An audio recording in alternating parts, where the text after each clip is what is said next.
ప్రియాంకకు న్యాయం చేయాలని డిమాండ్ చేస్తూ విద్యార్థులు క్యాండిల్ ర్యాలీ నిర్వహించారు.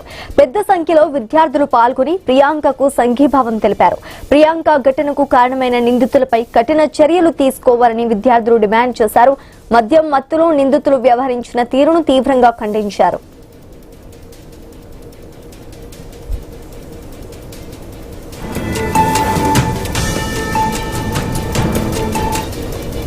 ఈ క్యాండిల్ ర్యాలీలో ఎంపీ పురంధేశ్వరి కూడా పాల్గొన్నారు. ప్రియాంక కుటుంబానికి ప్రభుత్వం పూర్తి అండగా ఉంటుందని హామీ ఇచ్చారు. మద్యం మత్తులో నిందితులు వ్యవహరించిన తీరును ఎంపీ తీవ్రంగా ఖండించారు. సమాజంలో మహిళల పట్ల ప్రతి ఒక్కరూ గౌరవప్రదంగా నడుచుకోవాలని పురంధేశ్వరి సూచించారు. మహిళల భద్రత విషయంలో ఎలాంటి నిర్లక్ష్యానికి తావు ఉండకూడదని అన్నారు. ప్రియాంక ఘటనకు సంబంధించి నిందితులను ఇప్పటికే అరెస్ట్ చేసినట్లుగా ఎంపీ తెలిపారు. కేసు దర్యాప్తు కొనసాగుతోందని, బాధ్యులపై చట్టపరంగా చర్యలు తీసుకుంటామని పేర్కొన్నారు. మరోవైపు తీవ్రంగా గాయపడి చికిత్స పొందుతున్న ప్రియాంక త్వరగా కోలుకోవాలని పురంధేశ్వరి ఆకాంక్షించారు.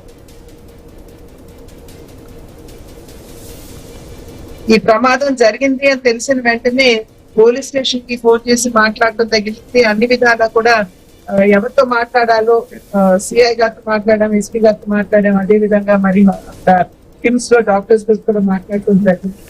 ఇంకా మేము మా వైపు నేను ఇక్కడ పార్టీ సభ్యురాలుగా ఏ విధంగా వారికి అండగా నిలబడాలో ఆ రకంగా నా వైపు నుంచి నేను సంపూర్ణమైనటువంటి కృషి చేస్తున్నాను.